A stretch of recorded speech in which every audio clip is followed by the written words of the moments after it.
हिंद। आज का जो हमारा टॉपिक है ये भी पंचायती राज व्यवस्था से संबंधित है और आज हम जानेंगे कि जो भारत में जो पंचायती राज व्यवस्था लागू किए गए थे इसमें किन किन लोगों ने अपने अहम भूमिका अपना निभाया था। तो यहाँ पर सबसे पहले हम बात करेंगे अशोक मेहता समिति। क्या अशोक मेहता समिति के बारे में हम चर्चा करेंगे। बात दिसंबर 1977 की है जब भारत में जनता पार्टी की सरकार थी। तो जनता पार्टी बिल्कुल पूर्ण रूप से क्या हो गई है, खत्म ही हो गई है, ठीक है ना।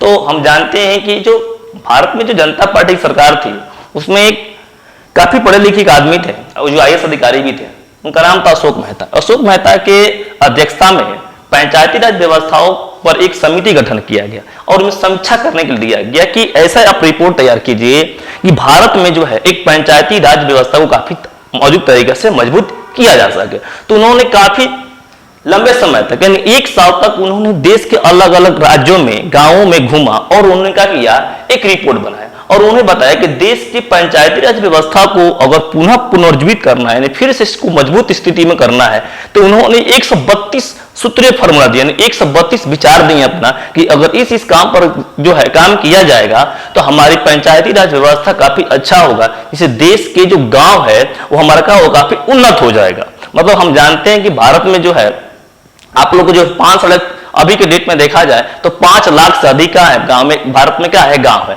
तो अगर हम ये समझें कि भारत जो है गांव का देश है और हमारा गांव जो है तरक्की करेगा, आगे बढ़ेगा, तो सिंपल सी बात है हमारा देश क्या करेगा, काफी ज्यादा तरक्की करेगा। तो इस देश के तरक्की के लिए आपका जो अशोक मेहता समिति ने ये रिपोर्ट बनाया, लेकिन रिपोर्ट बनाने में उनको 1 दिन 2 दिन नहीं, पूरे 1 साल का समय लग गया। क्यों? क्योंकि भारत को जो है पंतोमुखी मतलब कि काफी ज्यादा उन्मुख तरीका से क्या करना था, भारत को मजबूत करना था और आगे बढ़ाना था। इसके लिए उन्होंने पंचायती राज पद्धति को, सिस्टम को काफी मजबूती तरीका से क्या किया, ध्यान में रखा। और क्या क्या किया इसके बारे में हम क्या करेंगे, आगे चर्चा करेंगे। उन्होंने कौन कौन सा सूत्र दिया इसके बारे में।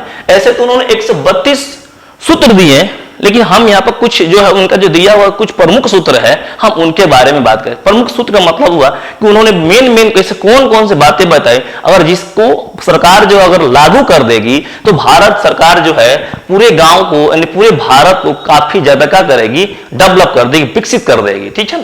तो उन्होंने का पहला था त्रिस्तरीय जो पंचायती राज पद्धति था। मतलब को पता है कि आपका तो बंगाल में तो 4 स्तरीय थी, ठीक है ना।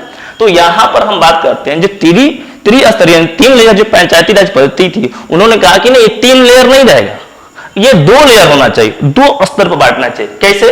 एक जिला परिषद होना चाहिए जिसमें, और उसके नीचे मंडल पंचायत होना चाहिए। और उसमें जो है आगे की अगर इसमें हम लोग बात कर ले